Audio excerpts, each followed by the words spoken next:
વડોદરાના વોર્ડ 13માં મહાનગરપાલિકાની દબાણ શાખા દ્વારા ગેરકાયદેસર દબાણો દૂર કરવાની વ્યાપક કાર્યવાહી હાથ ધરવામાં આવી હતી. માર્કેટ 4 રસ્તા, દાંડિયા બજાર, જયરત્ન વિસ્તાર સહિતના વિસ્તારોમાં નટરૂપ દબાણો દૂર કરવા માટે તંત્ર સવારથી જ મેદાનમાં ઉતર્યું હતું. સવારે 6 વાગ્યાથી શરૂ થયેલી આ કામગીરી મોડા રાત સુધી સતત ચાલુ રાખવામાં આવી છે.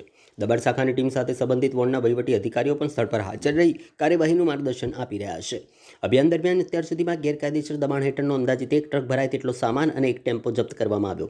રસ્તાઓ અને જાહેર સ્થળો પરથી દબાણ દૂર થતાં વાહન વ્યવહાર અને રાહદારીઓની અવરજવરમાં સરળતા આવે તે હેતુથી આ કાર્યવાહી કરાઈ રહી છે.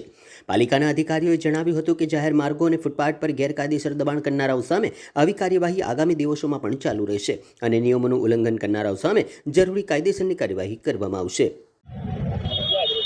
ઉત્તર ઝોન વહીવટી વોર્ડ નંબર 13ના વિસ્તારમાં જે ખંડેરાવ માર્કેટ 4 રસ્તાથી જયરત્ન 4 રસ્તા, આ બાજુ દાંડિયા બજાર 4 રસ્તા તરફ સુધી અને કીર્તિસ્તંભ આ બાજુ લાલકોટ સુધીના ભાગમાં જે દબાણોની કામગીરી દબાણ હટાવવા માટેની સવારે 6 વાગ્યાથી કામગીરી કરવામાં આવે છે સતત રોજેરોજ. અને એની એ કામગીરીના ભાગરૂપે આજરોજ અમે assistant commissioner Shri, ward officer Shri પણ જાતે હાજર રહીને કામગીરી કરવામાં આવી રહી છે.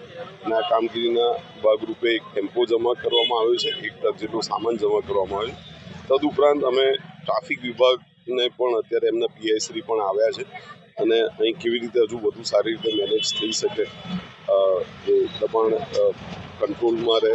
ફૂટપાથ સાઈડ ખાલી ફક્ત જે વેન્ડર બેસે છે એટલા પૂરતું નહીં કે પછી એ પણ હટાવી દેવામાં આવશે. એટલે અત્યારે હાલ અમે એમને સમજ આપીને એટલે સુધી મર્યાદિત રહે એ પ્રમાણેની કામગીરી કરવામાં આવી રહી છે ને પીઆઈ શ્રી ટ્રાફિક પણ અત્યારે હાલ સાથે છે.